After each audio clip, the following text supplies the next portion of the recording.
Hello friends, welcome to a Let's Play of a Danganronpa fanfic game, New World Order. So it's made by Mingasoft and Team Alpha, and they put a lot of work into this game, and they've already released the first two parts of the first chapter, where we've already discovered who was the first victim, and what this crazy killing life is all about this time. So this is actually my first Let's Play ever, or first full Let's Play. So if you have any feedback about what I can improve on, shoot me a message down in the comments below. And if there's anything that you want me to take out or improve, make this character's voice a bit better, because my voice acting is probably going to be a bit shit in this. But I'm going to try my best anyway. And if you want to actually check out the game, I've already included the links in the description below, and pop the video a like and subscribe if you want to see more videos like this. All right, let's get straight into the game now. All right, let's go. So a bit of loading there. Meanwhile, you can have a look at the beautiful animations there on the right hand side, and Monokuma rising, inflated. All right, in we go.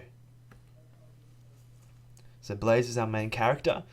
So if you play the first two sections below, probably a good start. Otherwise, I'm going to probably be spoiling what happened in the previous chapters. So Blaze is the ultimate teacher. He's our protagonist, and now we're coming into the trial. All right. Silence, and even more silence still. Occasionally, I'd become dimly aware of the whirring sound of the elevator as we were plunged deeper and deeper into the bowels of the school. Our prison. When we stepped in, it was as if our reality of our situation had dawned on us all over again. And now nobody dared to even speak. And all it take is one mistake, one successful misdirection, and everything that has happened until now would have been for naught. So all that investigation.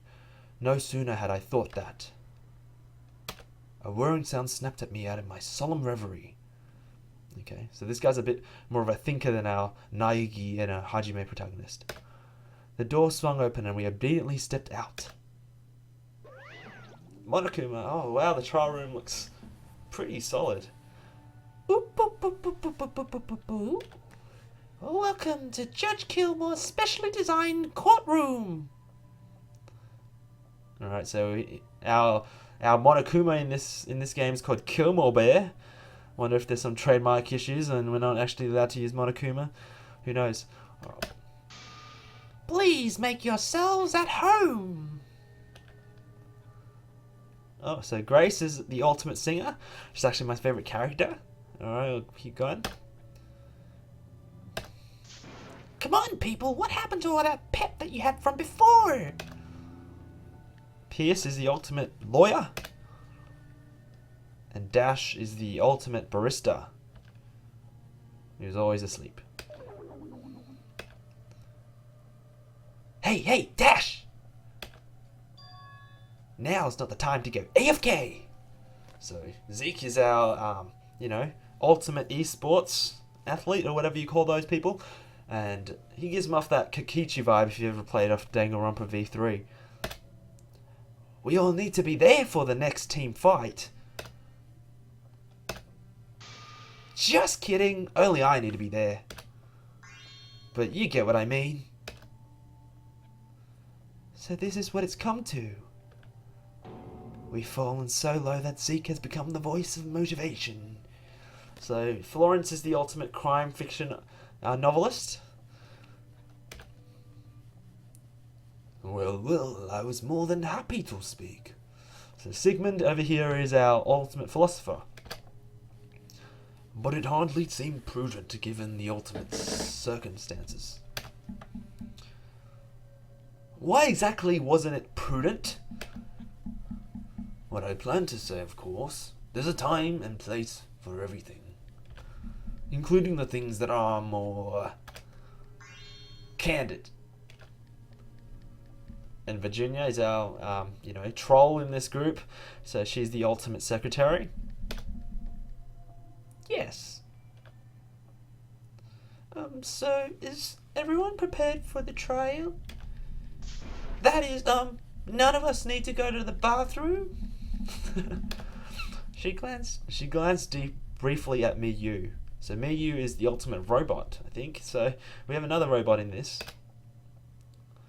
Or dispose of any excess oil? Yeah, Miyu. Scanning. It is almost kind of you to consider my needs, Grace. But you have my assurances. I can take care of myself this trial. Grace, my dear, are you quite alright?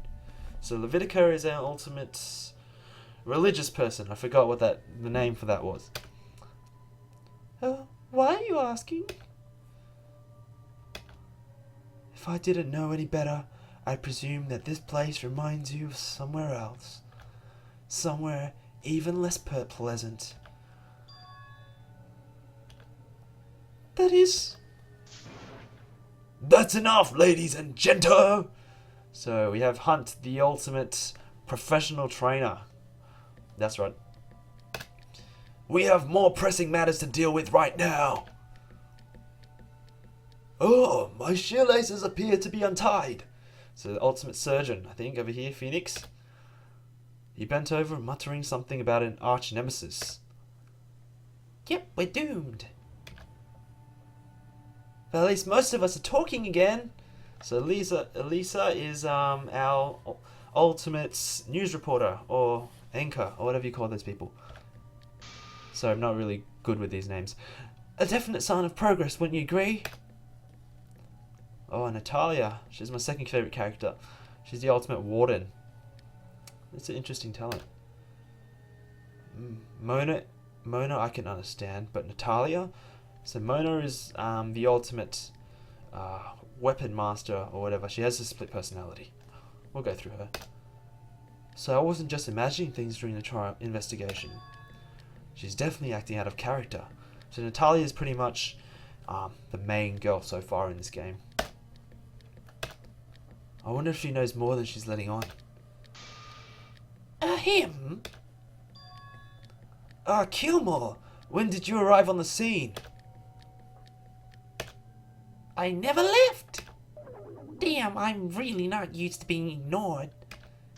Perhaps I need a little more presence.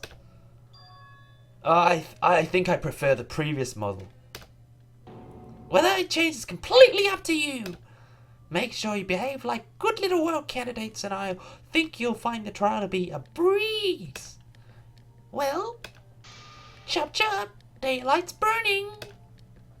Not that you can tell down here. Oop, boop, boop, boop, boop, boop, boop. Whenever you're ready, make sure you stand behind the podium with your name on it. Come on, don't be shy.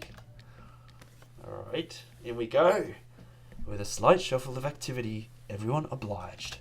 Even now, I could hardly believe what had just happened. Magnus is dead.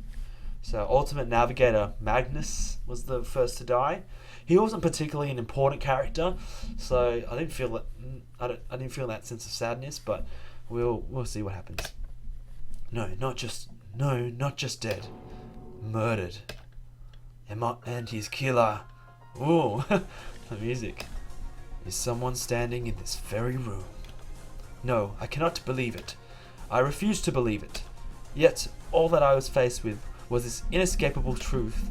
So with only one way out, it was thus this life and death trial, billowing with hope and despair, finally began. Oh, I wonder if I can change. Can I change the buttons here? Or press anything?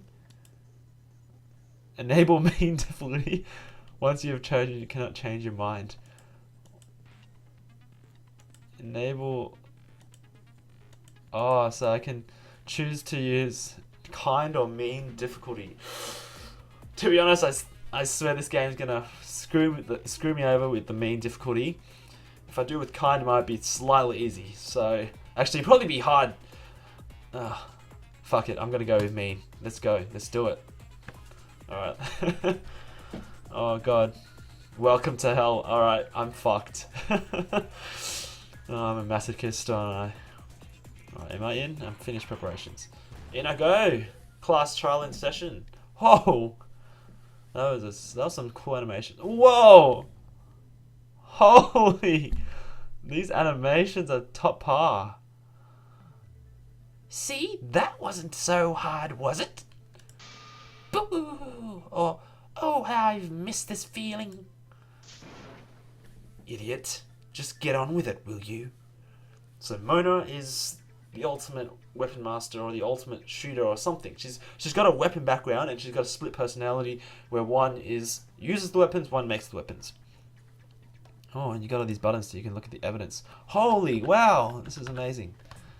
I can actually scroll through the evidence. Holy, this is bloody impressive. Wow. And it's got all the evidence from the previous trial. We can have a just quick look through it. So Kilmore file. The victim died at exactly 11:59 from severe blunt trauma to the back of the head. The corpse was found in a library. Levitica, so the ultimate priestess, was at 11 o'clock. None of the clocks have been tampered with. So this all happened in that mansion. In the mansion there is a fixed clock in the game room, lounge, some headquarters, library, dining hall. It's all a bit complex at the moment. Lucky horseshoe amulet. Since Magnus and I both had redundant trinkets, we decided to switch. Okay, so they swapped. To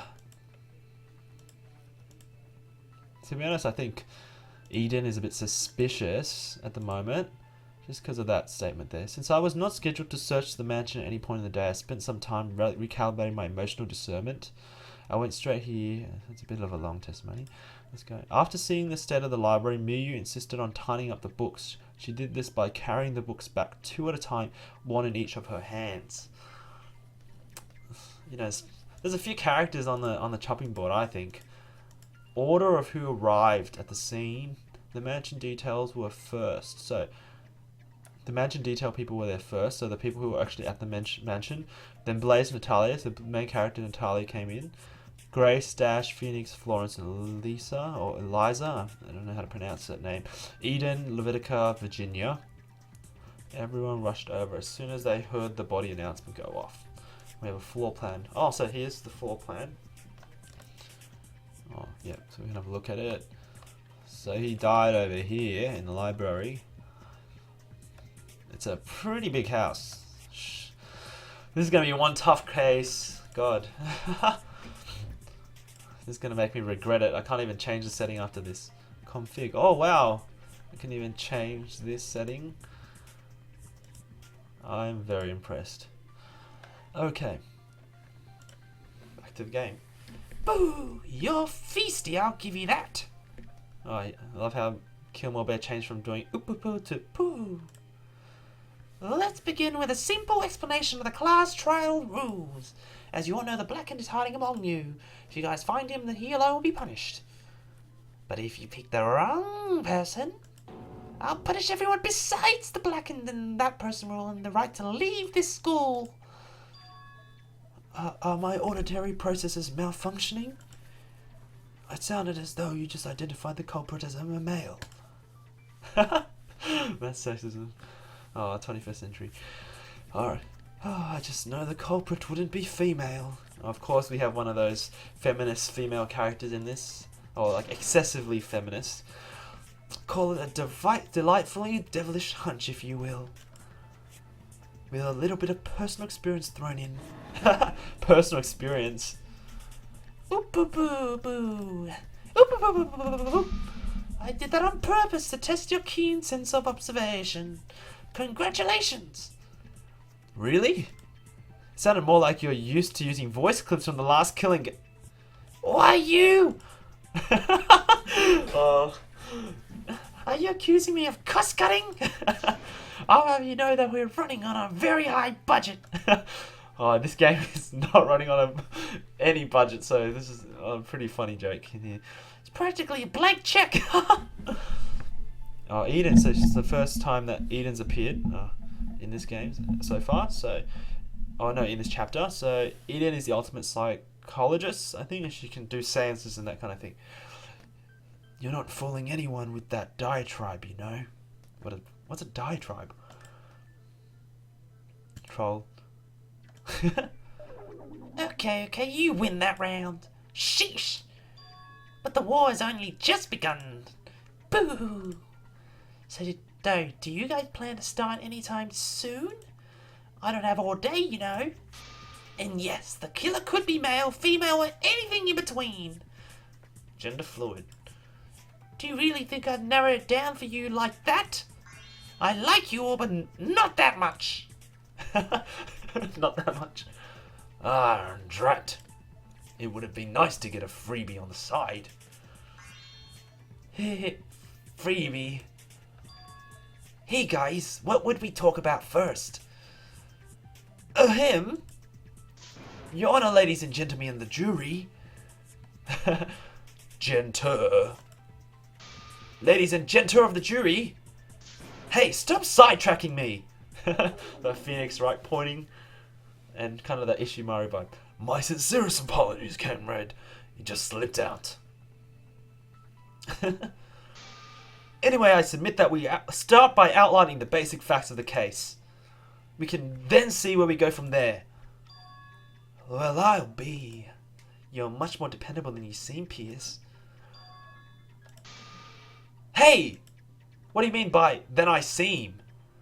I may have my moments, but I'm still the ultimate lawyer.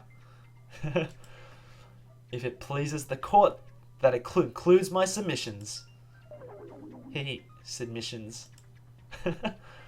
Oh, Blaze. It's weird to see the protagonist, so here's the protagonist there. Allow me to lend my voice to Pierce's suggestion. Let us start by putting all the basic facts forward. It's a staple of teaching to ensure that all my students understand everything. After all. Oh, is that how you view us? Well... It's okay. A platonic relationship is the best relationship, comrade. Start the game already.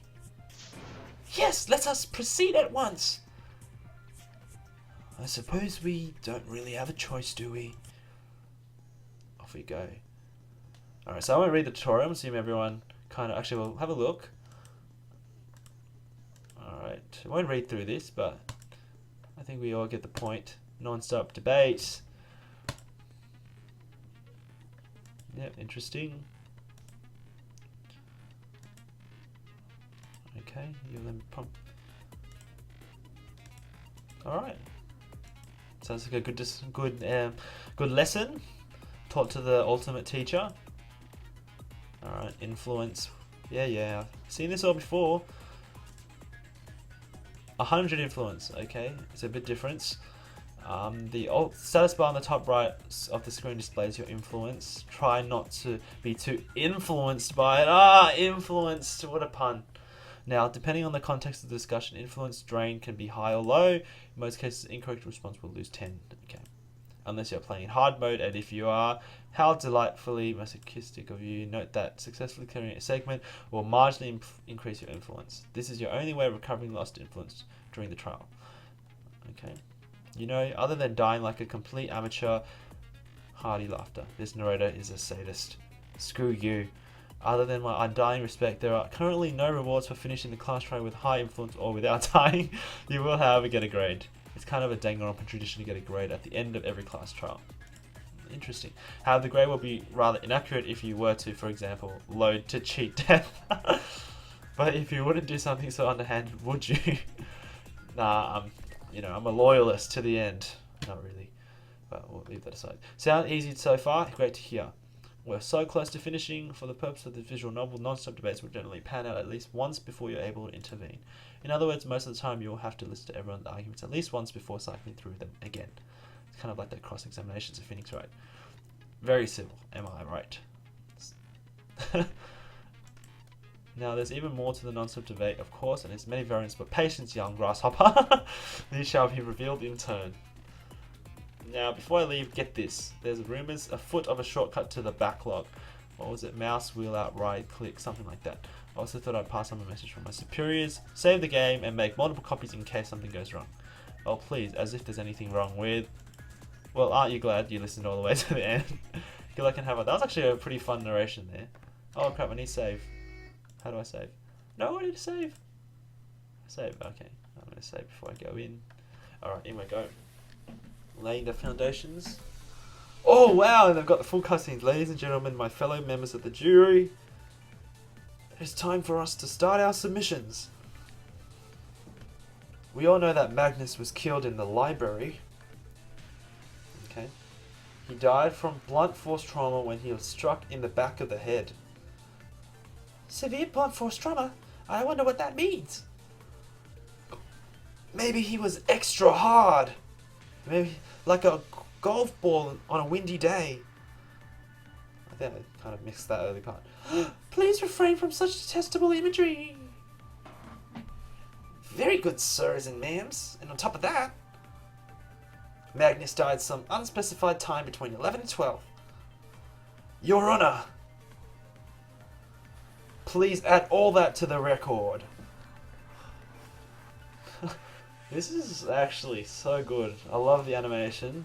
The people on the team did a really good job on this. We've only just started, but there's already a gaping contradiction. Time to hit the ground running and correct it for the benefit of everyone. Okay, do these buttons work? Ladies and gentlemen of the jury, I wonder if you can skip. Alright, so let's see. Let's try and work out what I need to do. We all know that Magnus was killed in the library. Oh wait, oh what? How does this work? How do I fire? How do I fire the buttons? Oh, you click on it.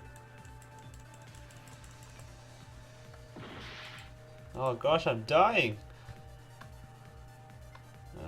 Gonna have to try and work out how this goes.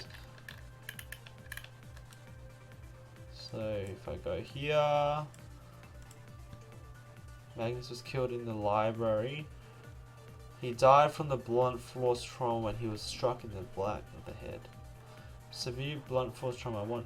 I wonder what that means. Maybe he was maybe he was hit extra hard. Okay, I think so. He was extra hard, like a golf ball on a windy day. Please refrain from such detestable imagery. Very good, sirs and ma'ams. On top of that, Magnus does between 11 and 12. Was it that one? Which evidence? Oh, it's almost right. Could it be right? Which one? Confirm? No, that's wrong. Yeah, got it. So there was that one. Whoa! Someone had to make this one. That was some solid artwork there, but a little bit wonky in that. But sir, was that the testimony not to your liking? I'm afraid not, Dash. What you just said blatantly contradicts the facts. After all, the Kilmore file specifically states a time of death, down to the minute. What? Give me a second. With a flourish, Dash pulled out his file. Right you are. My apologies. I wasn't able to check the file properly because of my physical and mental state earlier. Yeah, sleeping. Speaking of which, can we perhaps finish the trial relatively soon? Hang in there, Dash. It'll be over before you know it. Hey, that's my line. So you're saying you didn't even know about the specific time of death because you didn't check the file properly, and then no one bothered to update you on because it's assumed knowledge? I hate it when that happens. I'd have thought of that time interval would have been more appropriate. 11 to 12 seemed more like natural at the time. I'm getting a strange feeling of deja vu. IKI? Hey Kilmore, what's the deal with the oddly specific time of death? Boo! It's a secret. Which means it's important. Let us not ignore the elephant in the room any longer. We can learn a lot from the time of death. You just need to compare it with one other piece of evidence. Well, it's more of a compilation. A piece of evidence is more like a compilation. Hey, just thought of a quickly interject here. As you soon find out, the trial is routinely punctuated by make your choice segments. Unless otherwise said, this means you're being prompted to pick out a piece of evidence from your entire list. Simply select the piece of evidence that correctly addresses the situation. That's all there is to it. Over and out. Make a choice. So, piece of evidence, I think it would probably be the order of who arrived. I think this, I see. You're talking about the time that passed between Magnus' death and the discovery of the body, aren't you? No, don't say it. Of course you are. Incredible. Yes, all in all, the killer had a mere 2 minutes to flee the scene after killing the victim. A most peculiar conundrum, wouldn't you agree? In other words, the mansion people are highly suspicious. Who was on duty at that time? Let's see. I was in charge of the laboratory. Peace and Mona had the trophy room and infirmary. Then there was Zeke, who was in the game room, and Hunt, who was tasked with searching the Seventh headquarters. And of course, Magnus had the decidedly fatal duty of searching the library. Wow, that's some astonishing memory. You ever considered becoming a secretary? But of course I'm not finished. Let's see. At 11 a.m. Levitica was in charge of the dining hall, while Hunt was right next to the door in the kitchen with Florence watching on from the pantry. Meanwhile, Natalia searched the sitting room with Grace right next door in the lounge, who was herself next to Pierce in the game room. Now it's 10:30 a.m. Thank you, sir. As far as serving sizes go, I do believe that was more than generous. Quite right. Now, you can't see it on Mona's floor plan since it only covers the first floor, but the laboratory, trophy room, and infirmary are all adjacent to each other. So to preempt any baseless accusations, Pierce had a wonderful suggestion. My learned friend speaks the most flattering words. Yes, we decided to keep our doors open so that we could monitor each other. All at my behest, of course. I must say, Pierce, first the investigation, now this. You're really fond of this monitoring business, aren't you? These idiots can tell you I had nothing to hide, so you can stop looking at me. Did any of you three see anything strange or suspicious while you were searching the first floor? Anything at all? You mean other than Pierce behaving like a complete... You promised not to tell anyone. Your Honor, please strike that from the record. Huh? What's going on? Sorry, I tune out on account of how boring this whole thing is right now. This trial will be the death of me. Why? Why? Because you're the killer? Oh, it'd be interesting to just make Virginia the Monokuma voice. No! Are you trying to lead me into confessing? Groot. Allow me to summarize what just happened. We just learned that Sigmund, Mona, and Pierce have alibis for their search destinations. So from 11:30 to 12 o'clock. Well... I figured it out. Well, what if Magnus was attacked beforehand? Then he died slowly over time from his injuries. There's already precedent from the last killing game with the tranquilizer darts. Surely an equally revolutionary mechanism is at play here. While I agree that at face value it seems a hidden mechanic was at play here, I do not think it affected the cause of death. Are you not inclined to agree, Florence? Right you are. Those are some pretty considerable injuries. Indeed. Dying slowly from such severe blunt trauma? I don't think so. If you saw the state his skull was left in after the attack, you'd know he died an instant death. He died instantly? And you're certain of this, comrade? Even if we were to entertain the possibility that he was still alive after the initial attack, the effect on his time of death would have been negligible. I doubt he would have lived longer than an additional minute, maybe 2. Which, if true, leads us to the most sticky of situations. Everyone, please listen. A thought just occurred to me. What if the crime happened at a completely different time? Just like Hunt Zertz. You? Are you sure you've been properly tending to our circuits? I mean, such a notion just seems completely outlandish. I'll have you know that my circuits are in perfect working order. Thank you very much. So please, just hear me out. Alright, so let's hear the tutorial now of the Rebuttal Showdowns.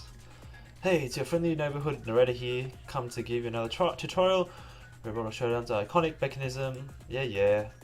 I actually didn't really like the Rebuttal Showdowns. In them, the main character faces up against a belligerent participant. Note, however, that due to the way it's been appropriated, the mechanic now had nothing like the one in the games, and instead borrows heavily from Duke's X series. Okay, it's a different game. So put that sword away, you overzealous little son. So you! Information about the subject's concurrent state of mind will be projected onto the bottom left and bottom right of the screen. Okay. Check the time. And... oh, back I go. Press the evidence. Likes narrating is the J. Unfortunately, we can't demonstrate it here thanks to the toolbox. Anyway, this information can be used as a guideline for responding to opponent's assertions. To emerge victorious, you will need to use a mixture of logical and emotional reasoning. These will be shown through a series of 4 options positioned in the 4 cardinal direction. These options present the way you will mentally slice your opponent's argument. Yep, that's about the extent of similarities to an actual rebuttal showdown. The blue text represents logic and is presented on the east-west sides of the screen. Likewise, the red text represents emotion and is presented on the north-south sides of the screen, so that you read your opponents carefully so that you can properly respond to their attacks. In short, depending on the subject profile and the flow of your argument, you will need to decide whether to attack your opponent logically or emotionally, as well as from the form of an attack that it could take. Yes, it's that intense. Cough. Finally, you might be wondering why the text is so small. The answer is actually simple. If you really want to be challenged, you can try to duel them without reading their psych profile. Good luck. Oh, Miyu is the first target of this. I have a theory. The crime could have happened at a completely different time. More precisely, the time we've been using as a point of reference could have been manipulated by the true killer. All they could have needed to do is change all the clocks in the mansion, and we'd be none the wiser. Whoa. That's not a bad theory, but something is definitely wrong with it. Yeah, it doesn't sound quite right. I just have to open her up to accepting this. Think your circuits are fried. Would have been difficult. Calm down. Oh, I like this. This is a good minigame. Let's go with... yep, I think your circuits are fried. Would have been difficult. Calm down. I think would have been difficult. Well, it's true that the killer could have distorted our perception of time. That would have been very difficult to do in the circumstances. They needed to alter every single clock in the mansion. One unaltered clock would have destroyed their whole plan. I can see that it would have been difficult, but surely such a possibility is more believable than the crime taking place in just 2 minutes. Unless you have something that suggests the clock could have been tampered with around the time of the crime. Actually, Miyu, I have just the thing. I have no clue. If you just consider the conditions of the search duty at the time, this piece of evidence proves that it was impossible to manipulate the clocks. Make your choice. Okay, so which one? Oh, I like this. Leviticus testimony, rooms with clocks, empty roll of tape, floor plans. Let's have a look. Oh, I can't look at the evidence. Oh, damn. It's a bit hard when you can't manipulate the clocks. I can't really remember what was the room with clocks, but I do remember. I'm not sure if I remember they left the doors open for the floor plans, so maybe floor plans. I have proof. The floor plans reveal everything. Really? It seems more likely they only reveal half of what we need to know. What about the second floor? Is it not relevant to the crime? Damn, she's too good. More like I'm too shit. Alright, maybe the rooms with clocks, I think. Allow me to cut through your words. And there goes the artwork here. And do I heal after that? Yeah, the boys. That was some impressive logic there, Miyu. Especially for a robot. But unfortunately it wasn't quite decisive. I see. Hey, why is he being, prejudiced against robots? That's robophobic.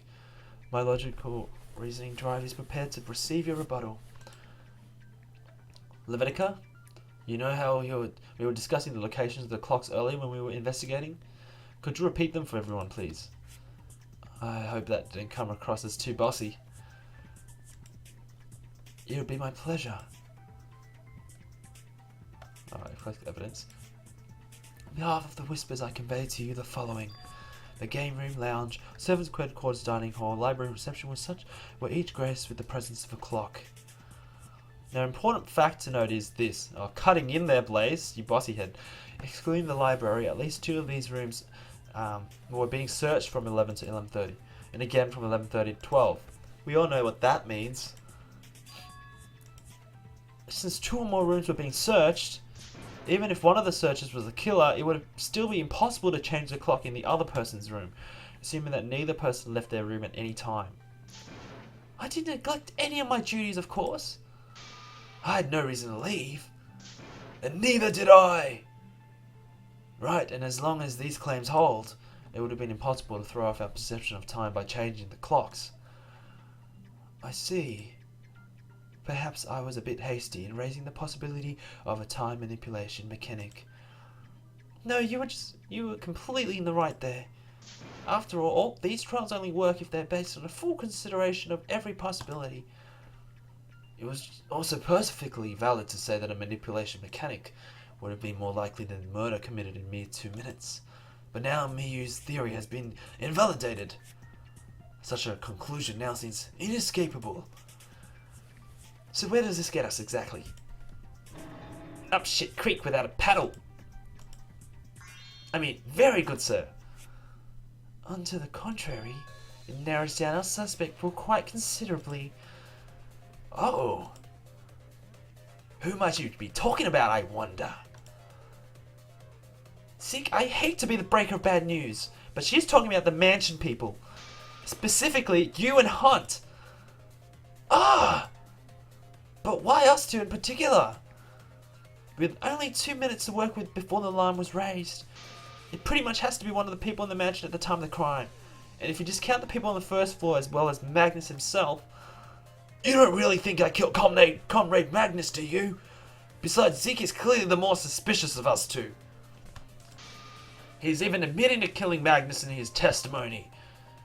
Sheesh, Hunch, I was being sarcastic. Just kid. You're not helping things, Zeke. We're sorry, Hunt. But since this is a trial, we have to follow the facts. It's only reasonable that hard evidence can't be dispelled by belief alone. So if you want to trust in what you say, then prove it. Why, she's so happy. To say I feel uneasy about this would be a gross understatement. Something just seems wrong. Very wrong. And is it just me? Or has Natalia been silent this whole time? Yeah, main girl has been silent the whole time. Everyone, you have to understand. Probably not Hunt. But let's go. I would never hurt a comrade. It goes against the spirit of the revolution. Yeah, what Hunt's it? I'm not the killer. Mass panic debate. Wow, there's so many minigames. Oh no, it's the chaos in the courtroom. Whatever are these to do? We now respond to this mass panic debate. Well, fear not, dear reader. A mass panic debate is basically a non-stop debate. You'll be listening to more than just one. Fun. The exact same rules apply, however the testimonies will blend. You will see what I mean soon. On the plus side, mass panic debates are subject to a lower rate of influence strain. You know, since most attendees are a bit preoccupied. Well, have fun. Alright. Let's give it a save. Alright, in I go. So, floor plan, library door, kill more file. Can I have a look at these? No. I'm not the killer. I'm not the culprit. Magnus was one of my comrades I had no reason to kill. Oh gosh. Holy shit. I can't read this. I could never hurt him. Because I didn't have direct access to the crime scene, I stayed in the game room the entire time. Whoa. Oh god, how do I follow this?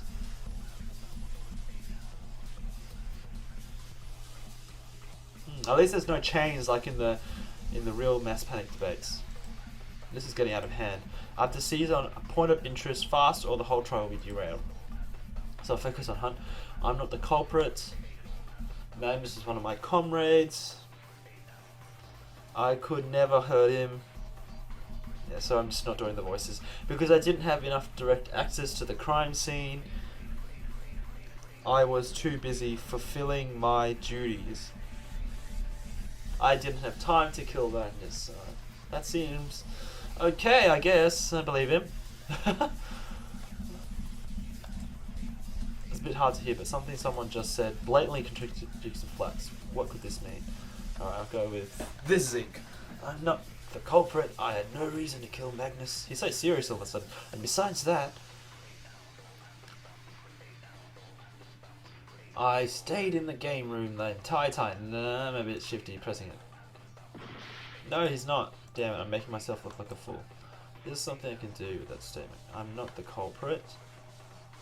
Oh crap, wait, where's my health? I had no reason to kill Magnus, and besides that, I stayed in the game room the whole time. Maybe it's direct access. Are you going to suggest I teleported or something? Because that has a long wind up time.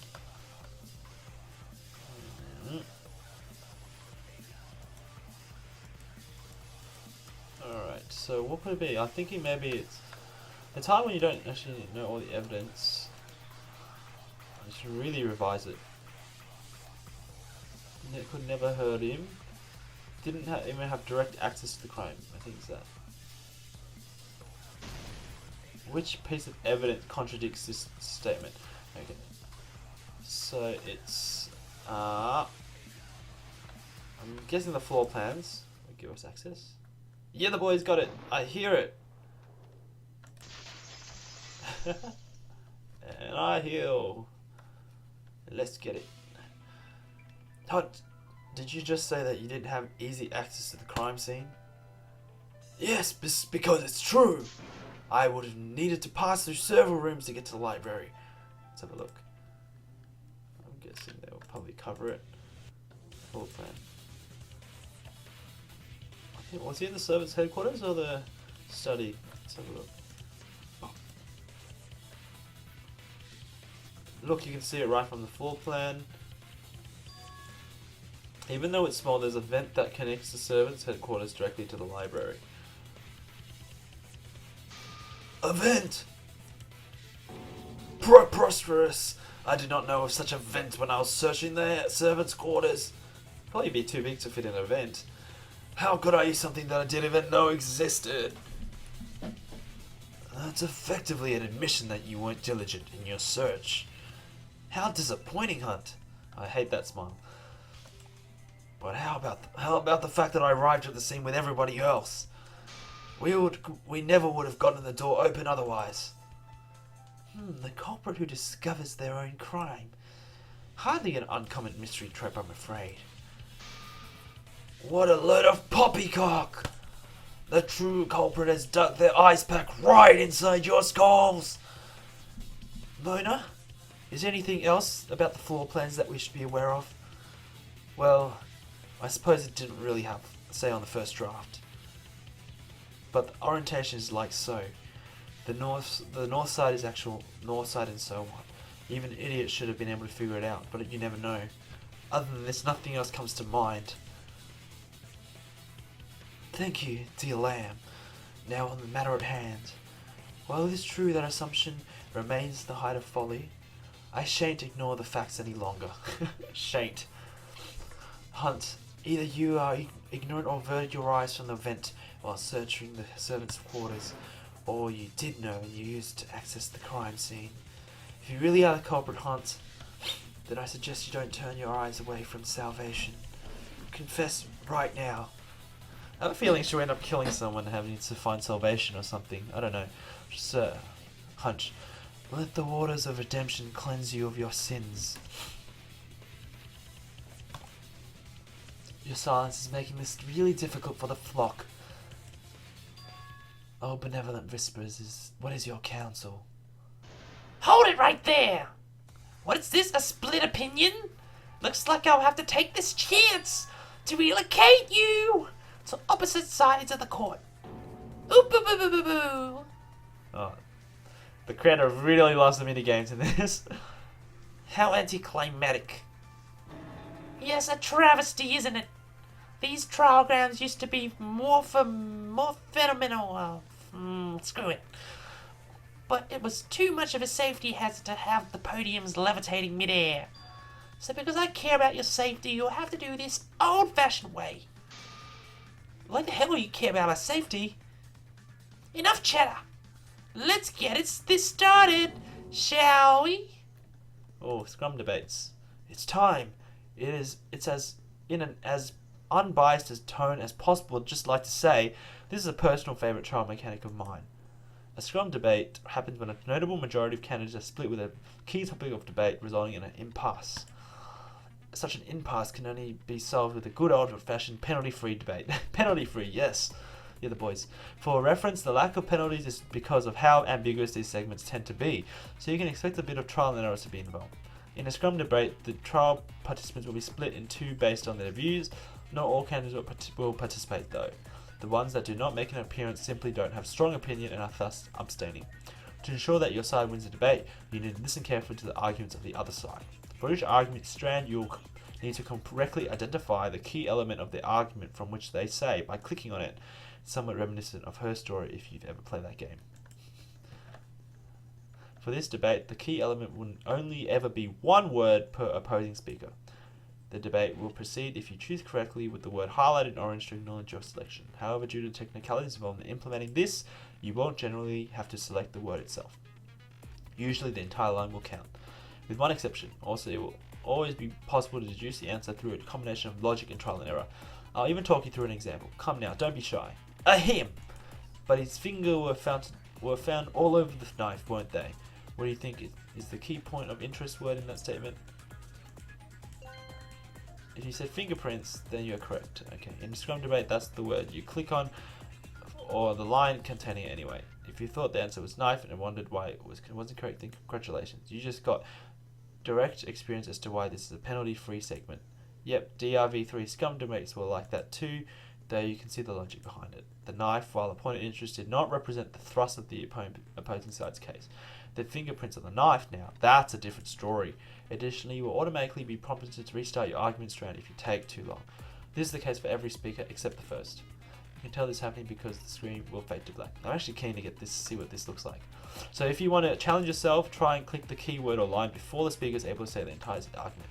You would have to restart the entire segment if that happened in the games, but we decided to be merciful. Yes. Now, enough of my blabbering. You've got a debate to win. A Scrum debate. Oh, let's see how this goes. Is Hunt the culprit? I swear he's just putting all these things in to implement the mini games, but I'm not complaining. It's fun. I'm here because I trust your abilities, Hunt. I find it hard to believe you'd be so careless to not notice the vent. Veta looks like she has something to say to that. But about what? I'm here. I find it hard to believe you'd be so careless. Careless? Damn it. I'm here because... hard to believe. Oh no, that's not the correct. Focus their tasks as a team. What is it? Vent? Notice the vent. Which section is it? No, which one? I'm here because I trust your abilities. Trust your abilities? Trust? What is it? Find it hard to believe, be so careless. I think it's careless. Where is it?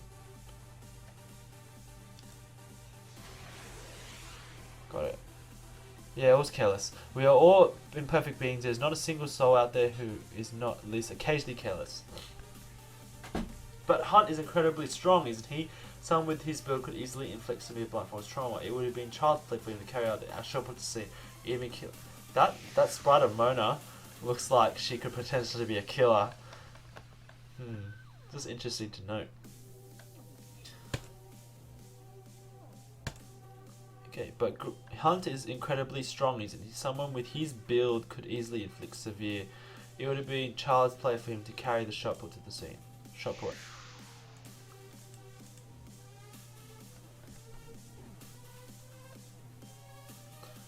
So I think shot put. While I don't doubt that Hunt is well endowed individual, the shot put was already at the scene because Kilmore put it there. There was no need to carry it over.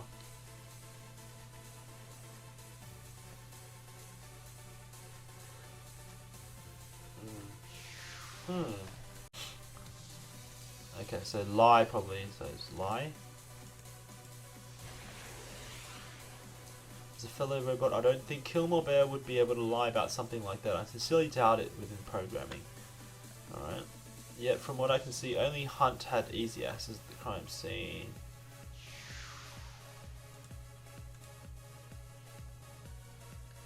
Easy access is the probably word.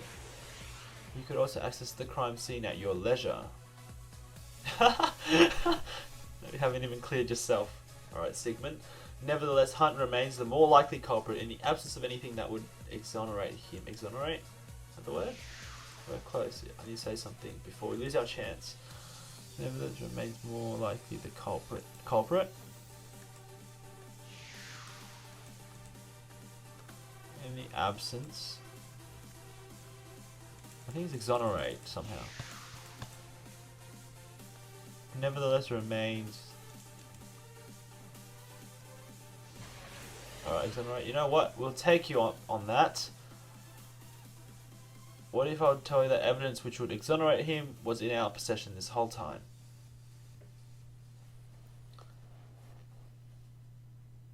Oof. This is our answer. Yeah, the boys. We won. Alright, let's go. Let's do this, team.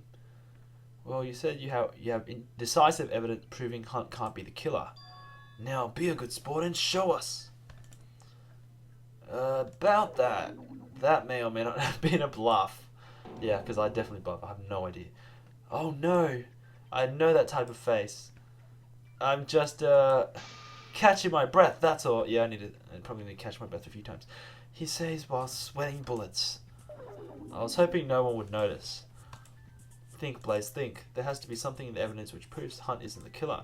Something that we may have overlooked this whole time. I just need to check whether the conditions of the scene would have enabled Hunt to escape.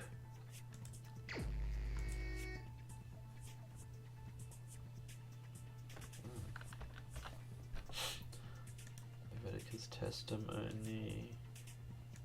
Signs of a struggle. It's probably something to do with the size of the vent, probably. That's what I'm guessing. Dusty broom, lack of seance, no empty roll of library door.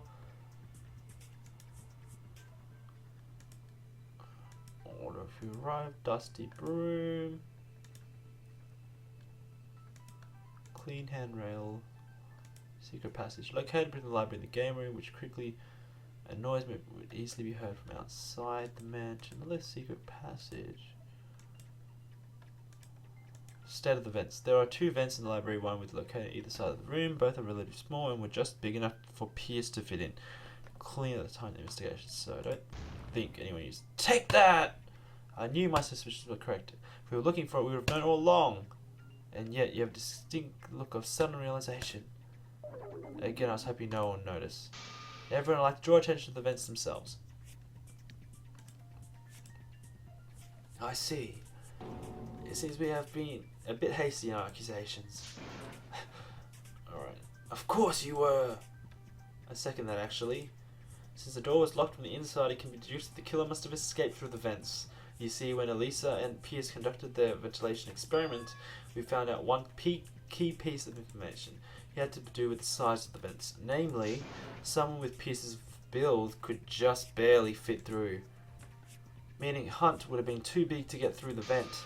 So it would have been impossible for him to commit the crime. I just knew it. I knew someone was so kind-hearted couldn't possibly be the killer. You flatter me with your words, comrade. Choo. It's pretty rare to meet people who know how to build properly. Looks like you got me, Hunt. Is that a confession? Ha ha, I knew it! Ah, but hold on a second, just everyone. Hunt might not have been able to use the vents, but the vents weren't the only way out of the room. What you mean to say I still could be the culprit? Ordinarily, yes, but definitely not in this case. That's why I know you're innocent for sure. Oh, nice. You really shouldn't play with my feelings like that. Oh. There was something unique about this means of escape, you see. After all, it coincided with the search designation of this person. Make an accusation. Oof, who is... Oh crap, we're actually going full steam ahead. Who is it? Oh god. Wait, it's not Zeke, is it? No. He's the only other person I can kind of... That's not Natalia. I'm gonna go Zeke first. Because Natalia hasn't said anything at all this whole trial. Accused. You're the only one, Zeke. Lel? You know, I thought it was weird that you conceded to Hunt so quickly. After all, it still would have been impossible for him to commit the crime had he used the secret passage. And unfortunately, in your case, that was the sort of caveat that you simply didn't want to bring up. Wait, what was it? You know, I thought it would be weird that you considered... Oh, okay. After all, the secret passage opened up into the games room. And remind me, who had search duty at that time? Zeke, please say this isn't true. You can't be the killer, could you? He's too much of a troll. I can't believe that he'd be the killer. Surely not. Surely not. This fiesta's going on for too long. Me, the killer. Please, I was too busy getting cozy in front of the fire to go making plays around the map. I still don't know. Mona, back me up, right? You promised not to talk about it. Oh, what's this? I had to use the bathroom during my designation. That's when I bumped into Zeke. He was sitting in front of the fireplace when I walked in. So he wasn't lying about the fire. Seriously, what idiot designed that mansion? There wasn't even a single bathroom on the first floor. So she did leave her post. That explains her reaction from earlier. And when did this happen? I'd say around 11:40. That was when I left the infirmary to go to the bathroom. I spent no longer than 5 minutes in the bathroom. Zeke made a point of talking to me the whole time. We discussed some trivial matters before I went back on my way. Talking to her while in the bathroom? If it was that trivial, does that mean I can tell everyone? Oh, okay, so you're just begging to get shot, aren't you? Mona, my dear, that seems like quite pretty crucial testimony. Why on earth would you withhold it? It's not like it's a proper alibi. Magnus was killed at 11:59, was he not? So I can't vouch for what Zeke did during the actual time of the murder. Fair enough, but you never know. Sometimes even the most meaningless of details can be case-breaking. That's how any good mystery is written. So in the end, we learned absolutely shit all from this. We're right back to where we started. Coffee withdrawals kicking in again, Dash? That might be part of it. The Whispers Council's caution. This humble flock has been brought to the precipice of purgatory itself. And you're saying this on behalf of which god, exactly? If I were to presume, I'd say one hailing from an Abrahamic faith, one that endowed all humans with the capacity to reason and use logic. Allow me to convey their benevolence as thus. The walls of this sacred passage are paper thin. Moreover, the floorboards creak with the most ghastly of noises when you even so much as tiptoe over them. Yes, you told me about these details after you got out of the secret passage. But in my haste, I neglected to consider one important fact. Or rather, I willfully failed to account for it because it didn't seem important at the time. I am, of course, talking about the pathing of the secret passage. The pathing? Can you show us one more time? But of course, as you can see, the passage is built into the thick walls of the mansion. Where is it? It follows the outside wall around like so. Oh, right, around here, around the edge. I still can't tell if you're trying to help me or not. And here we come to the crux of the issue. Whether or not you are helped by what I say is not a matter for me to judge. However, someone else here can, and they alone shed light on whether you are innocent or not. Who was Levitica talking about? Oh, okay, so there's more make your choices. Who knows?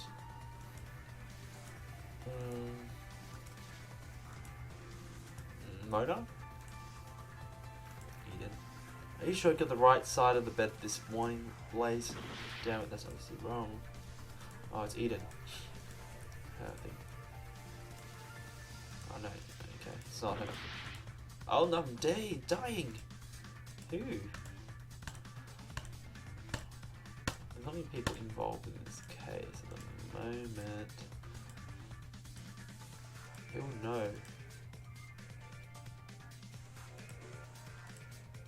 Hunt, maybe? Let's go with Hunt.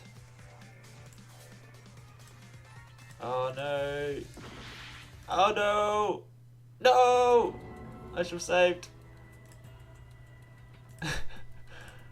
How everything ends.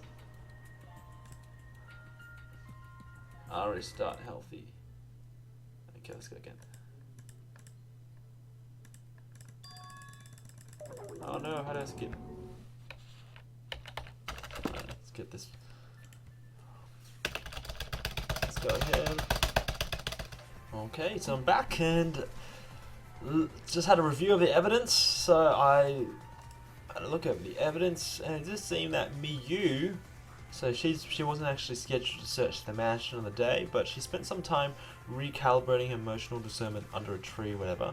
So I think she might have been able to hear things outside the mansion. So let's see if it was Miyu. Alright, so let's do this. It better be Miyu, otherwise I did all that research for no reason. It's you! It can only be you! You're the Miyu. Me? Yes, you! Huh? But why do you wish to cross-examine the robot, do sir? Cross-examine a robot? I mean, animals can understand, but robots? Robophobia! So do you know that Miyu was a robot all along? So you did know. Miyu's a robot? How else did you think Sigmund was talking about? I hope y'all don't plan to pick on her again. No, of course not. This is absolutely essential. Are you okay with it, Miyu? We just wish to confirm that what you saw or heard at the time of the crime. You know, since you were on the north side of the mansion.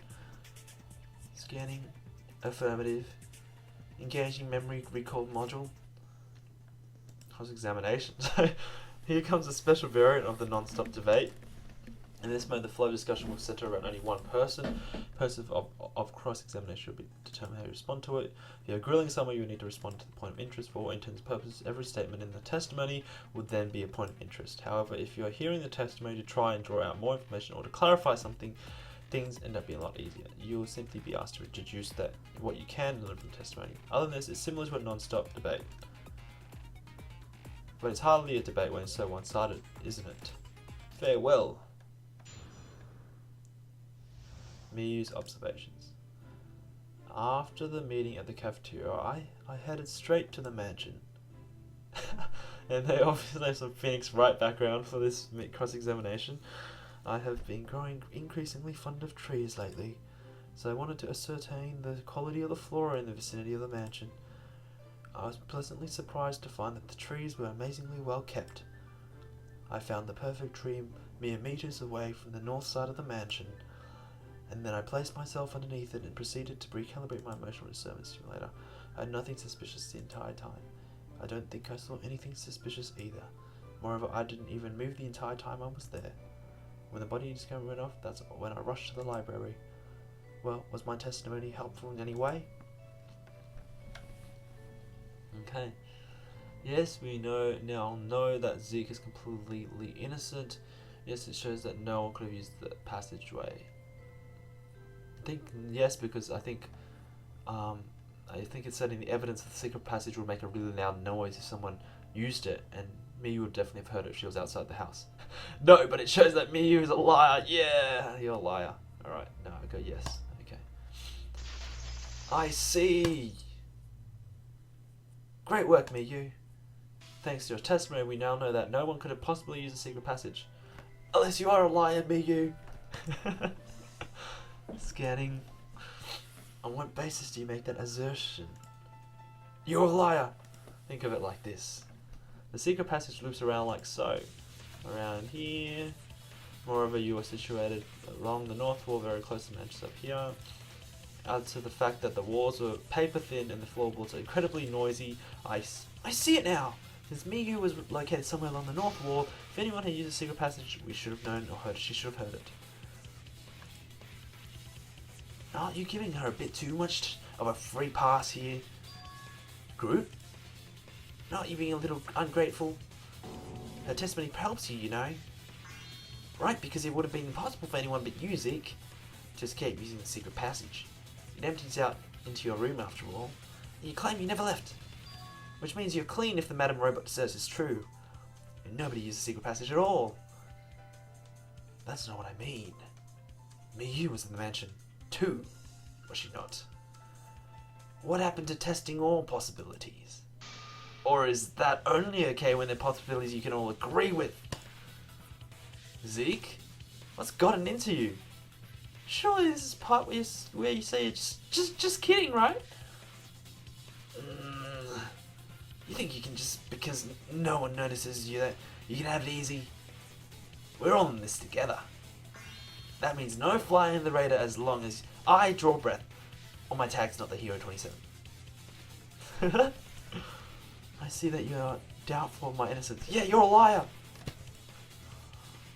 On these facts, my logic drive is pushing me to conclude that this is simply selfishness at play. That with me being the only other suspect, it's either me or you. That innate drive towards self-preservation, I feel as if I know it well. She knows it too well. In an earlier version myself might have accepted that conclusion without questioning it. But self-preservation isn't your true goal, is it? This is a bit too deep for us. Very well. I shall testify again, and after hearing it, I hope you will completely be assured of my innocence. Devoting all energy to logical reasoning drive. Again, cross-explanation. Why I'm not the killer. Allow me to explain why I can't be the killer. I'll deliver this as a list to make it easy. Firstly, it would have been impossible for me to use the murder weapon. Secondly, I did not know about the existence of the secret passage until after the crime, so I couldn't have done it. Thirdly, the vents would have been difficult for me to use. Fourthly, I was side the whole time, so I'm innocent. And that concludes my testimony. Please, I don't know how long I'll be able to keep this up. Seems like I need to change tack and find something to either support or contradict her on.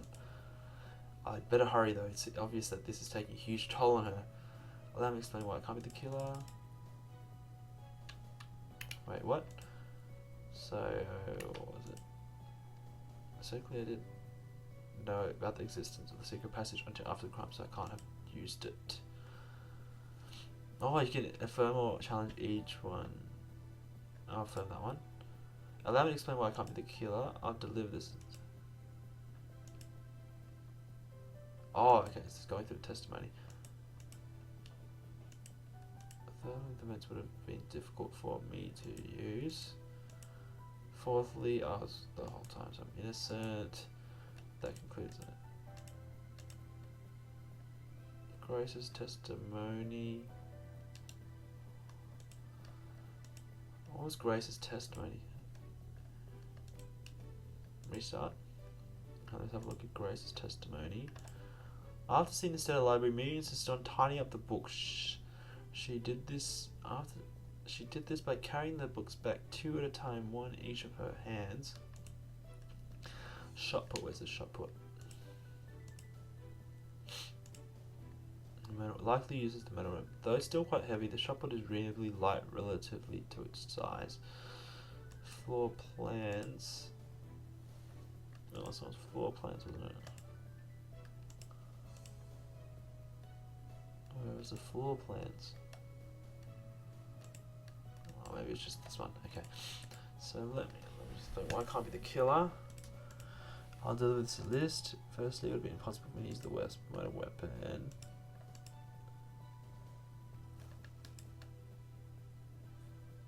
Challenge. Okay, not that one.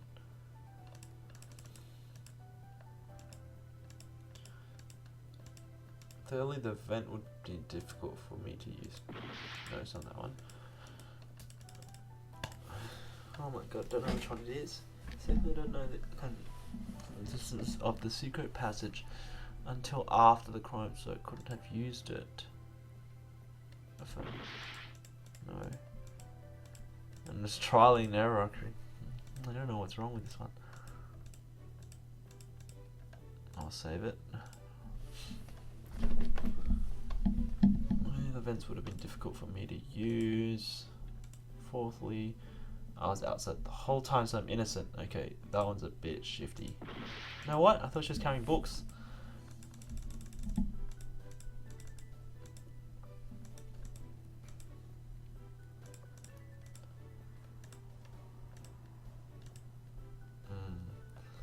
Truth, bullets, shot put. Grace's testimony, shopper ball. Not that one. Okay, load, come back. No. Alright, back here. I feel like I kind of used it.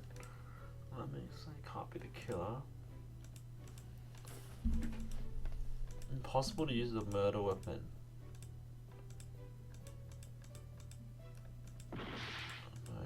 That one. Oh god. I'm struggling so hard in this. The vents would have been difficult for me to use. No, back again. Round 3. Round 3. Oh god.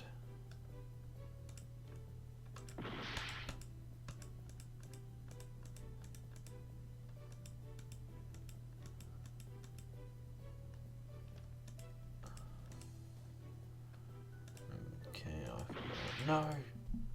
Round 4. Alright, I'll do it all in order. Okay. Alright, so affirm that one. Okay. So what was this one? What proves that you couldn't have used the murder weapon? Grace's testimony. Yeah, the boys, finally! Alright. Oh, sorry. Okay. You, don't worry, I figured it out. Yes, I did. After all that trial and erroring, I figured it out. Reverting. That was reckless of me. I never diverted all my energy towards a single function before. Oh, poor you. It looks like I wasn't made for something like that. She's been bullied the whole trial. So I don't think I'll ever be able to doing that again. Well, what did you find out? We haven't got all day.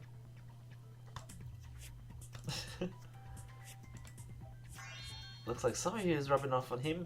Dash. Oh, sleeping as well. Back to the matter at hand.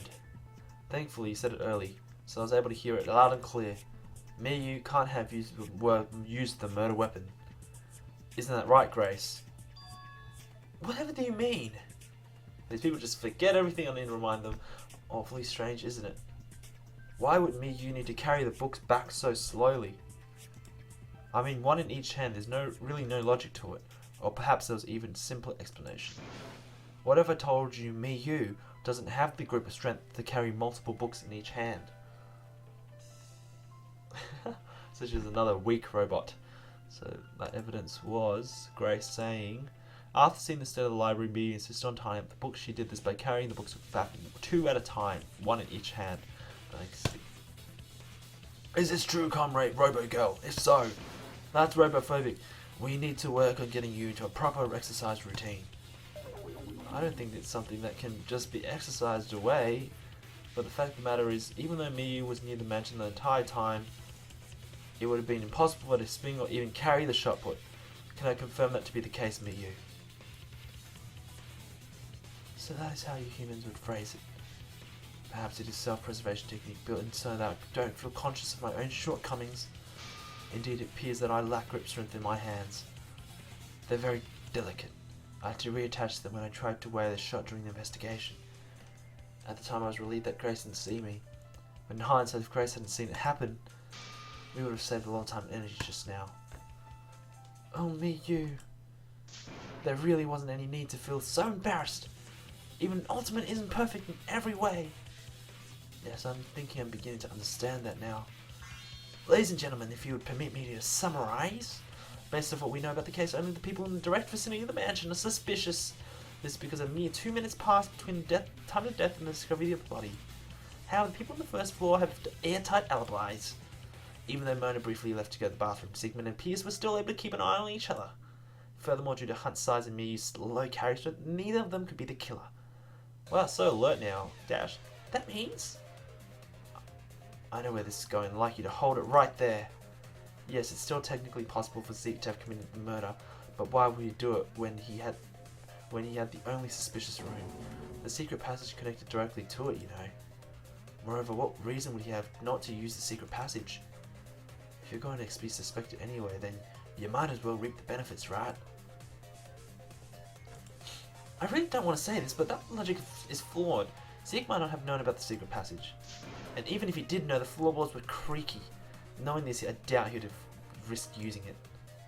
He could have also been employing reverse psychology. He might have avoided the secret passage knowing we'd think he'd likely use it. Furthermore, his actions with me were so rather suspicious. Trying to throw her under the bus like that, it wasn't even subtle. I don't think that's what he was trying to... So we've got ourselves caught in a mess. This wasn't how it's supposed to go.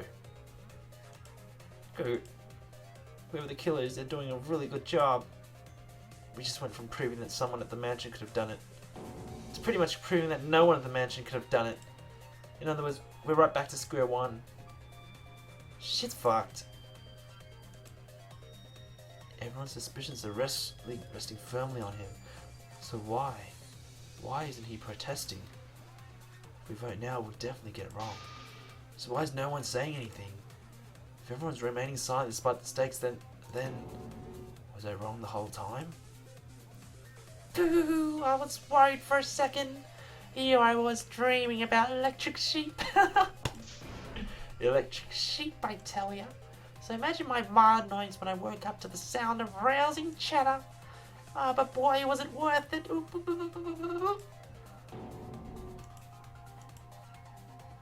I take it you're ready to cast your votes. Objection! Your Honor, the Defense Counsel needs more time to, Not going to cut it now. We all watched as the voting buttons popped up in front of us. Holy crap, it's already voting. Natalia has not said a thing. How is Mangirl not? Ladies and gentlemen, It appears we have reached the end. most disappointing resolution. But fitting, I suppose. I guess I'll take it. Speak for yourself. You could at least make my death newsworthy, Killmore. Oh, This is embarrassing. Could you hold my hand, Miyu? are they all gonna die? Oh my god, they all gonna pick the wrong people. Grace. This is... No. I've made up my mind. I can't let it end like this. Logic dive start. Oh. Wait, do I have to play mini game? What's this? Okay, time to go over the case with fine-tooth comb. The logic so far has been deeply self-contradictory.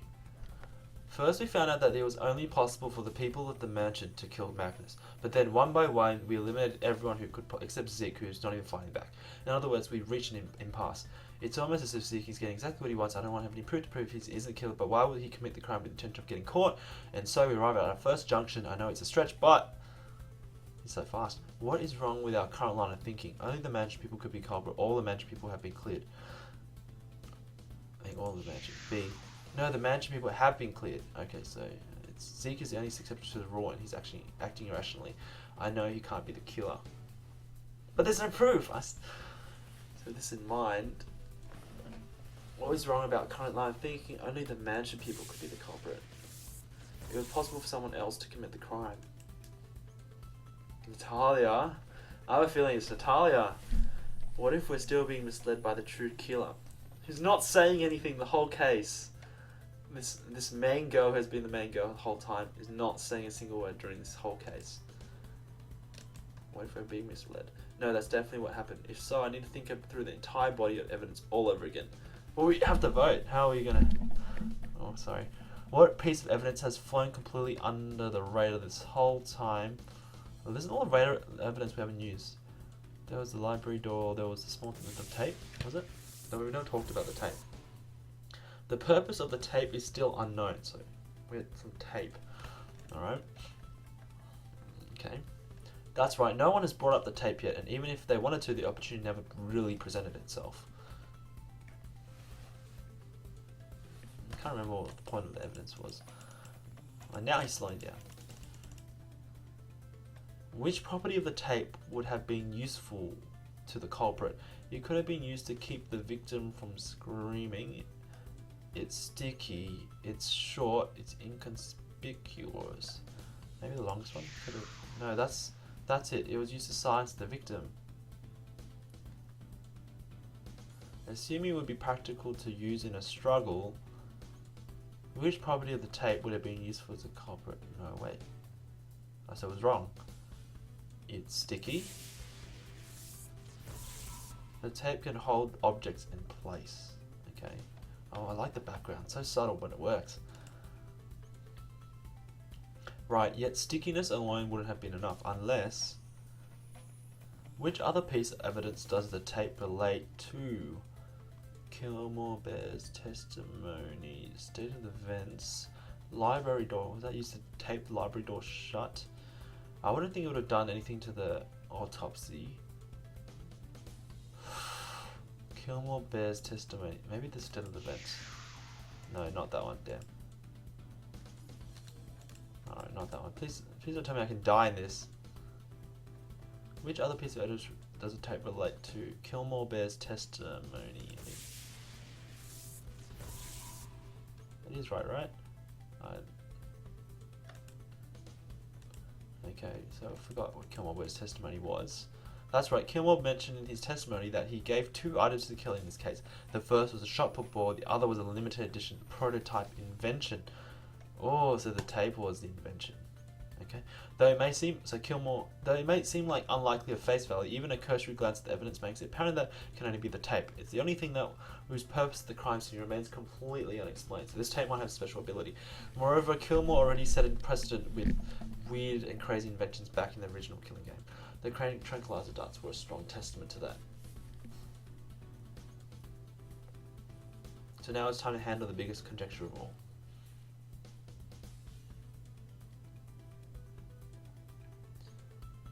Which unique features would have enabled the tape to be used in the crime? Elasticity, temporary adhesion and elasticity, high carry strength and luminescence, temporary adhesion and high carry strength, elasticity and low structural integrity. It's like physics or something, but I'm pretty sure it's C. Someone taped into the roof and then dropped to the ground. That's what I'm thinking now. So there was actually, maybe there was no shot put. Maybe there was no shot put. The tape's hidden properties, they taped him and let him fall at that time to disguise the true time of crime.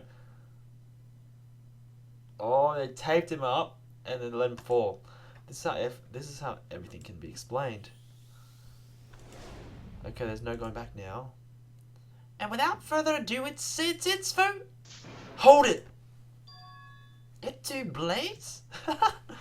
All these references. What now? I've just made a shocking realization. Something so shocking it could shake the very foundations of this case. It concerns the tape found at the scene of the crime. What if the reasons our discussion stalled was because we failed to grasp the true nature of the tape? What is it you're insinuating, Blaze? Oh, it's not an insinuation. I think the crime actually occurred at an earlier time. But the killer used the unique properties of the tape to make us think that the victim was killed later. I imagine it would have gone something like this. The killer meets the victim at an earlier time, maybe knocks them out. Then they proceed to prop them directly underneath something. Yes, that's something. I should know what it is. Make your choice. Chandelier. Chandelier. That's right. Magnus' body was placed directly underneath the chandelier. What I think happened was this. The body was propped on the floor underneath the chandelier. Was propped on the floor beneath the chandelier, possibly after getting knocked out. Then the shot put was somehow dangled from it using the tape. Oh, it held the shot put. Alright, so they didn't hold Blaze up. They held the shot put up. I thought they were dangling Blaze and they dropped it. You mean Magnus was killed with the tape as a timer? Logically though, the falling distance would explain the severe blunt force trauma. On top of that, a shot put delivered to the back of a prone figure's head. Holy crap, would inevitably replicate the effect of being slammed face first against a surface at significant strength. This is all preposterous! For such a scheme to work, the tape would have to be very high strength, otherwise it would tear. In addition, its stickiness would have to be temporary. And you seriously suggesting that the tape had such peculiar properties? Boo! Oh. And you candidates aware the phrase, a candle that burns twice as bright burns half as long? In the case of my tape, it sticks so very, very tightly. Boo! So Blaze's theory is true. And the killer knocked the victim out, huh? The cunning villainy of it. Oh, that's what the broom was in the evidence. That makes sense. So a dusty broom found at the scene of the crime. It has distinctive metal handle soaked in blood. So that was used for the murder weapon. Seems our killer managed to kill two birds with one stone. Through the way he killed the victim. If he managed to inflict severe blunt force trauma, it would have been very difficult to determine that he'd been knocked out before death. So knocked on the same spot. But do we even know for sure that the killer knocked the victim out? Even if they did get knocked out, it still doesn't prove that the murder didn't happen at 11:59. And evidence that proves both the victim was knocked out and at some time passed before they were killed.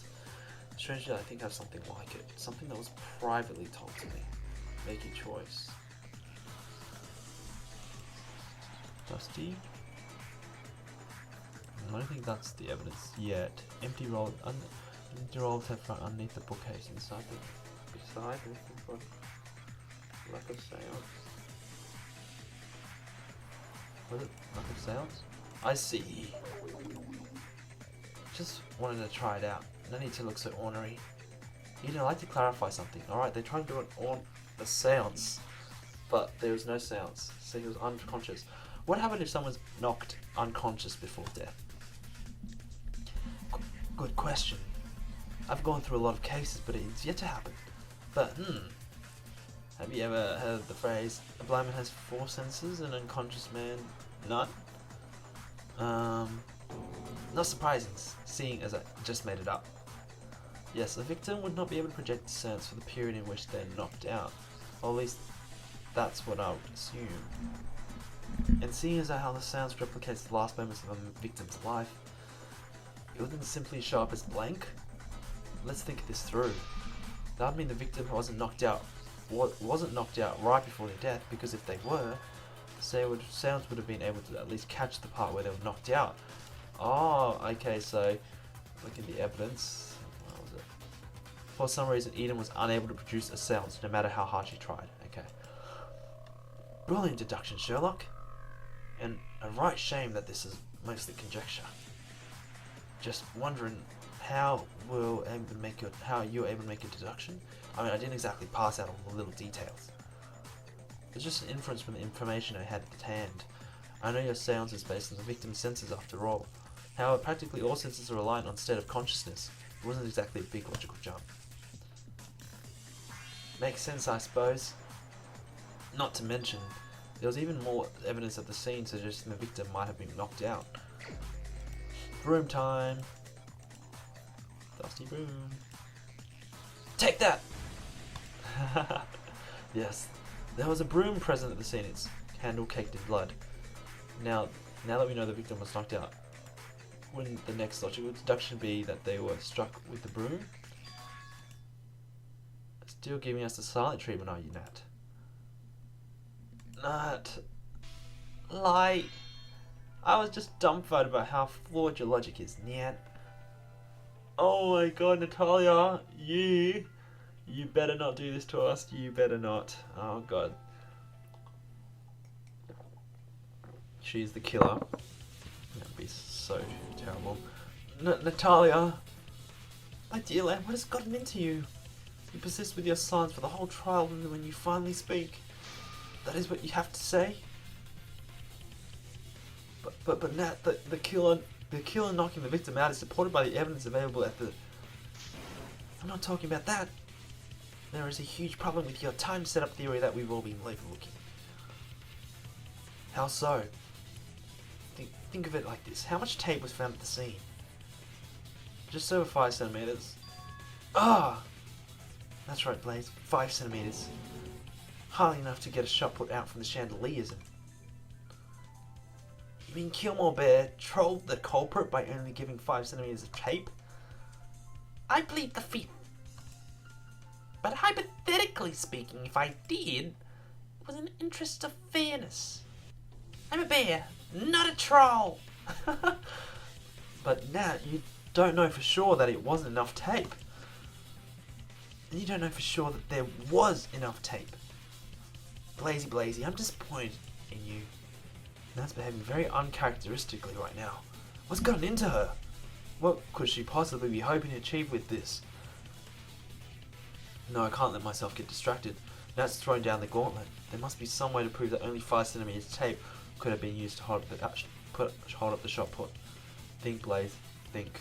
Alright, let's save it for now. Gosh, this has gotten pretty intense. I'll save it at the top. Alright. Think, Blaze, think. The shot put was made out of metal. So what would have been needed at the scene to make it possible for 5 centimeters of tape to hold up a shot put? Uncover the missing words. Oh, Hangman's Gambit. Monokuma Hangman. Ah, interesting. It's not even a... So it's not even a proper Hangman. Oh, actually, Hangman. Wow, these minigames. What would have needed? E. O. I. A. U. No.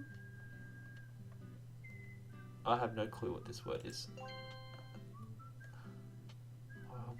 W. S. No.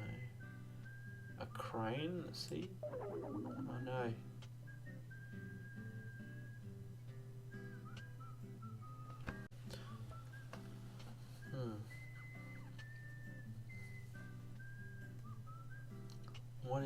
What would this word be? L?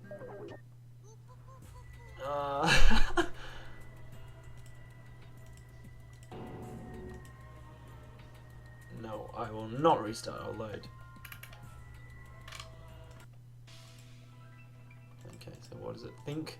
The shot put was made out of metal, so what would have been near at the scene to make it possible for him to hold up a shot put? Uncover the missing words. Okay, I didn't read it properly, so I think I should know now. A, E. What was C with it? No, it wasn't C. It was.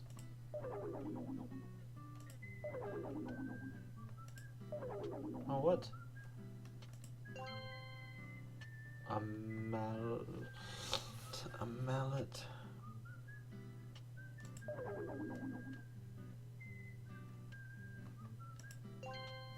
A magnet, that's right.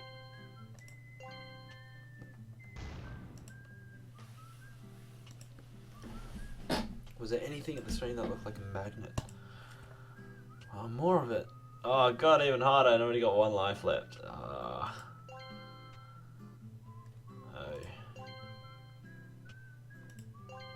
All the vows, you know. Go for the vows. Okay. GG. Oh, that's hard. So I need to try and get nothing wrong the first half, I guess.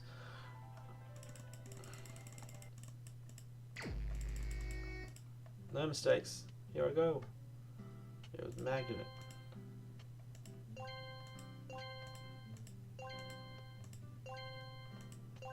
Alrighty.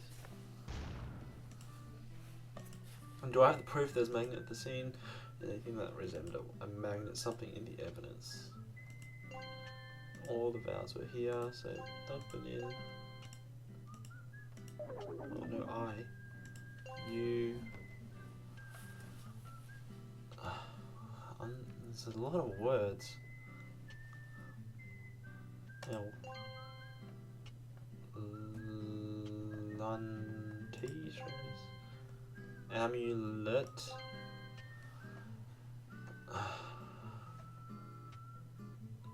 Someone's amulet.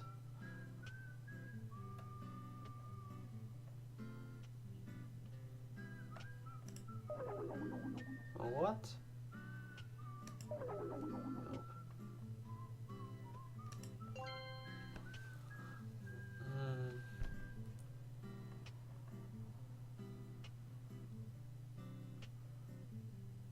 Nope. Or how? What? Or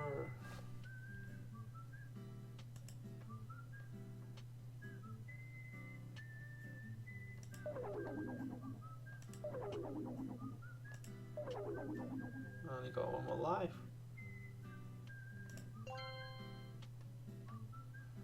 Lucky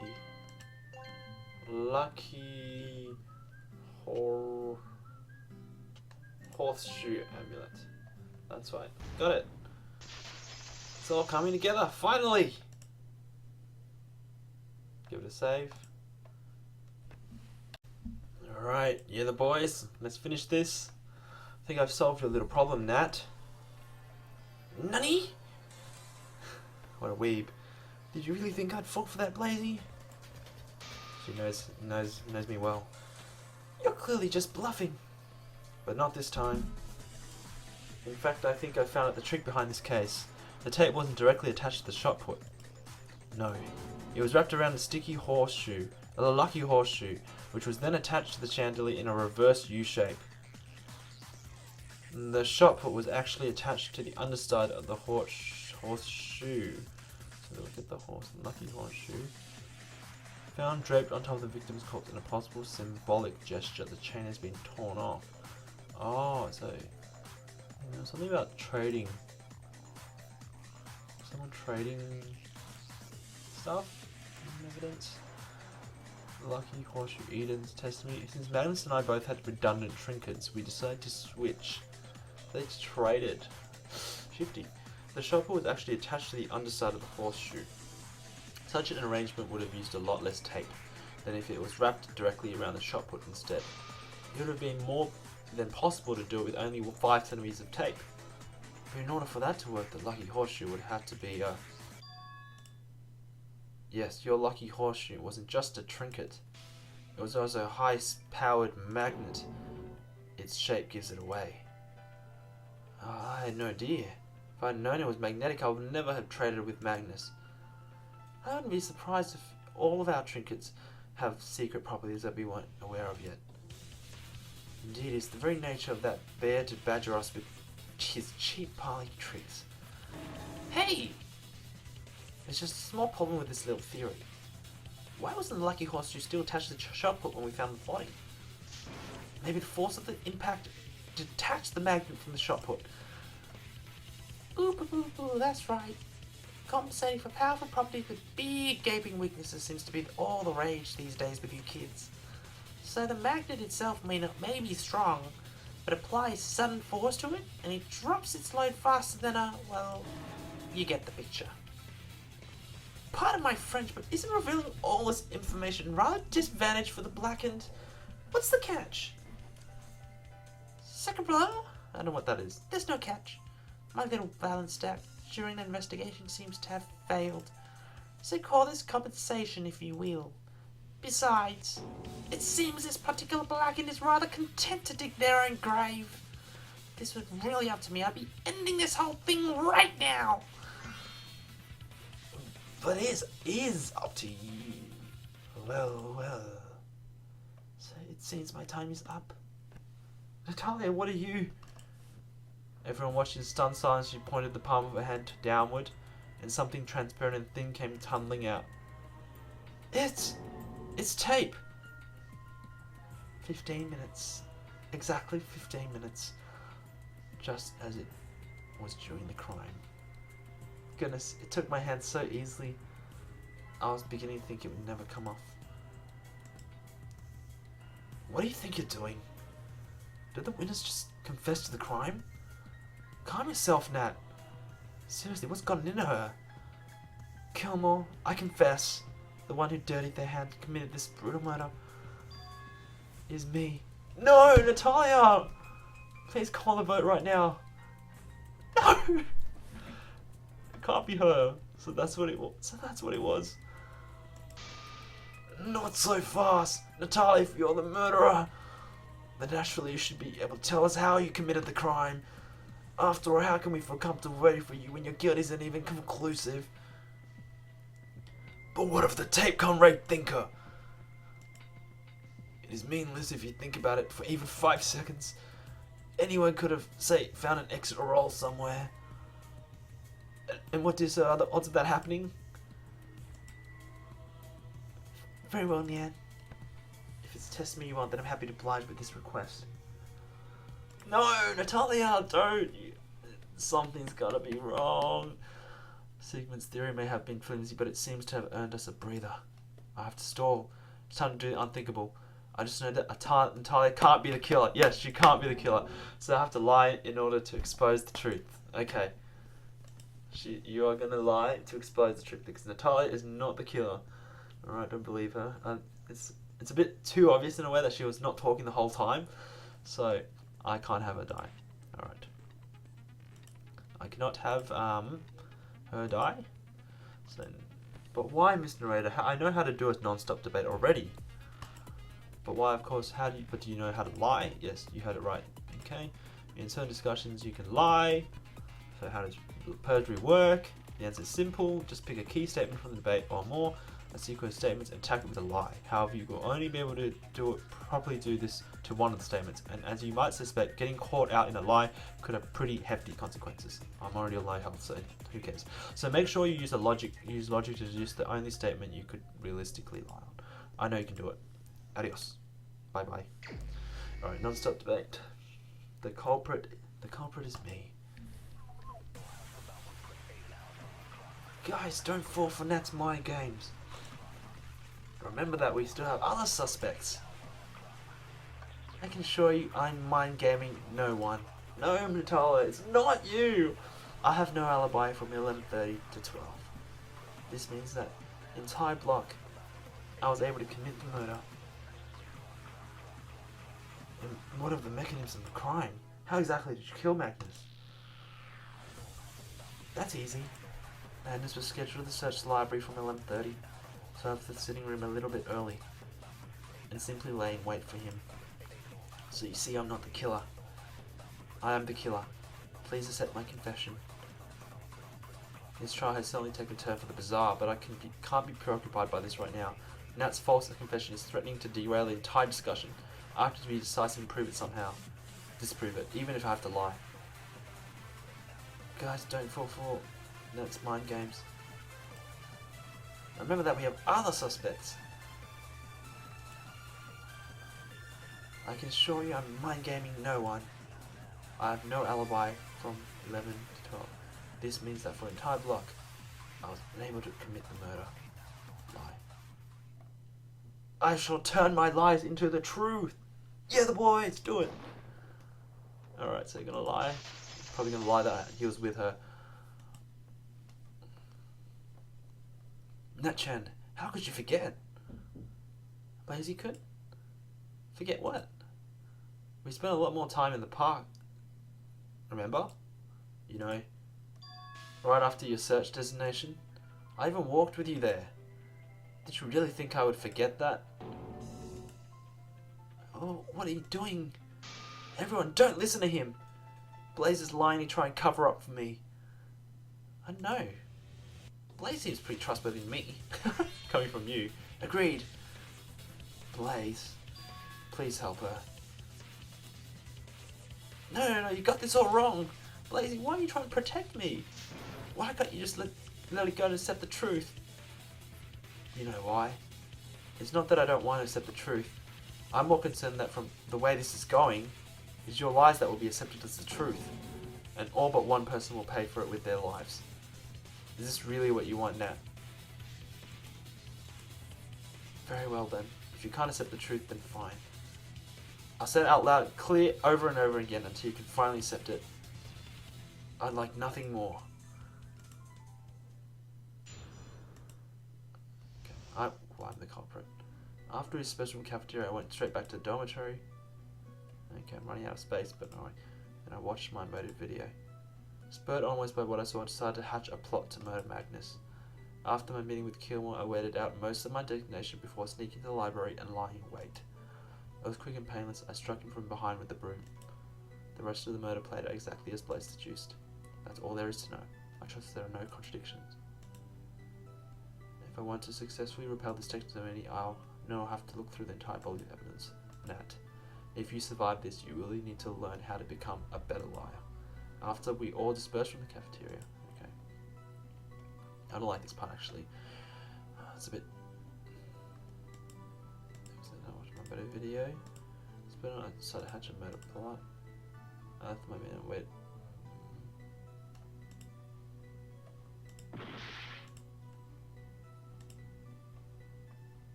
Okay. Oh, it's over here. Motive video.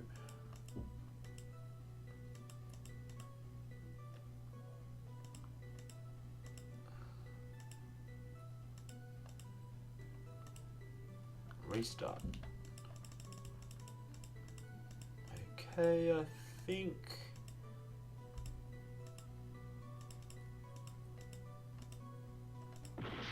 No. Load. Alright. Alright, this is going to be a bit tougher. Oh my god, I've only got one bar.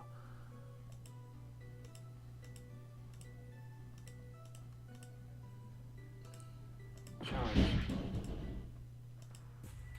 Okay. Alright, so what I'm going to do, I'm stuck on this part, so I'm going to just end the video here, and I'll see you next time when we continue with the Let's Play. Alright, see you later. Okay, so I'm back to full health. Alright, let's get through this.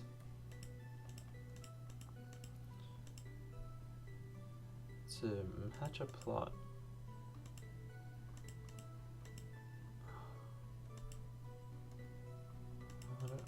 I might just challenge all of these. Have a go. Challenge. Next one. I'll challenge that one. Nope. Challenge? No. So I can't really challenge any of them. Alright. That's why I didn't challenge it properly. Maybe I'll film the motive video.